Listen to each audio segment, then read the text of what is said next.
COVID-19 vaccine for 5 to 11-year-olds is safe and shows robust antibody response, Pfizer says, CNN, in a highly anticipated announcement.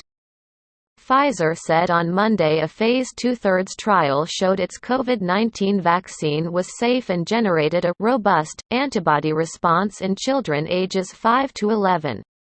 These are the first such results released for this age group for a U.S. COVID-19 vaccine, and the data has not yet been peer-reviewed or published. Pfizer said it plans to submit to the U.S. Food and Drug Administration for emergency use authorization soon.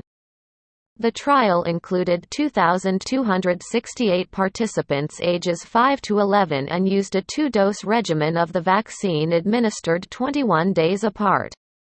This trials used a 10 microgram dose, smaller than the 30 microgram dose that has been used for those 12 and older. The 10 microgram dose was carefully selected as the preferred dose for safety. Tolerability and immunogenicity in children 5 to 11 years of age, Pfizer said in a news release.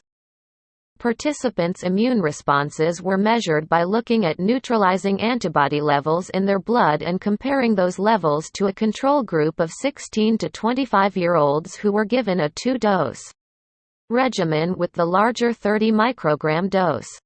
Pfizer said the levels compared well with older people who received the larger dose, demonstrating a strong immune response in this cohort of children 1 month after the second dose.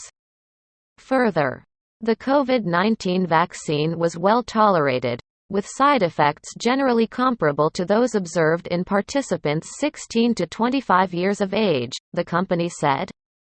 A Pfizer spokesperson also confirmed that were no instances of myocarditis, a type of heart inflammation that has been linked with mRNA vaccines. Pfizer said these data will be included in a near-term submission for EUA, and the companies will continue to accumulate the data needed to file for FDA approval for people ages 5 to 11. The Pfizer-BioNTech vaccine is currently approved for people age 16 and older, and authorized for use in people ages 12 to 15. Pfizer said it is expecting trial data for children as young as 6 months, as soon as the fourth quarter of this year. Since July, pediatric cases of COVID-19 have risen by about 240% in the U.S., underscoring the public health need for vaccination. These trial results provide a strong foundation for seeking authorization of our vaccine for children 5 to 11 years old. And we plan to submit them to the FDA and other regulators with urgency, Albert Bourla, Chairman and Chief Executive Officer of Pfizer, said in the statement.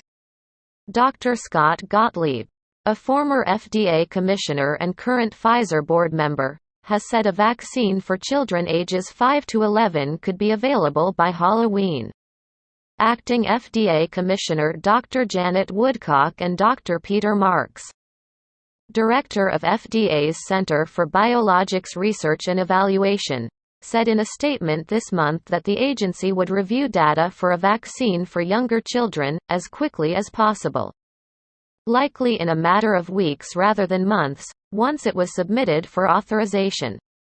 However, the agency's ability to review these submissions rapidly will depend in part on the quality and timeliness of the submissions by manufacturers, they wrote.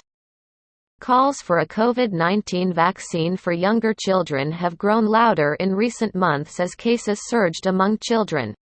Coronavirus infections have risen exponentially among children across the United States, and now account for nearly 29% of all cases reported nationwide, the American Academy of Pediatrics reported last week. Still, U.S. health officials have emphasized that children are not just small adults, and even those approaching age 12 should not be given the larger vaccine dose available for older people. We don't want children to have adverse effects. Granted, we want them to be able to get vaccinated as quickly as possible. But let's do it right, FDA's Marks said in a fireside chat hosted by the Research America Alliance last week. There is a difference here because they're not just getting the same old dose as a 12 and up person will. They have to get a reduced dose. And that's why it's not a good idea for doctors to take things in their own hands at this point.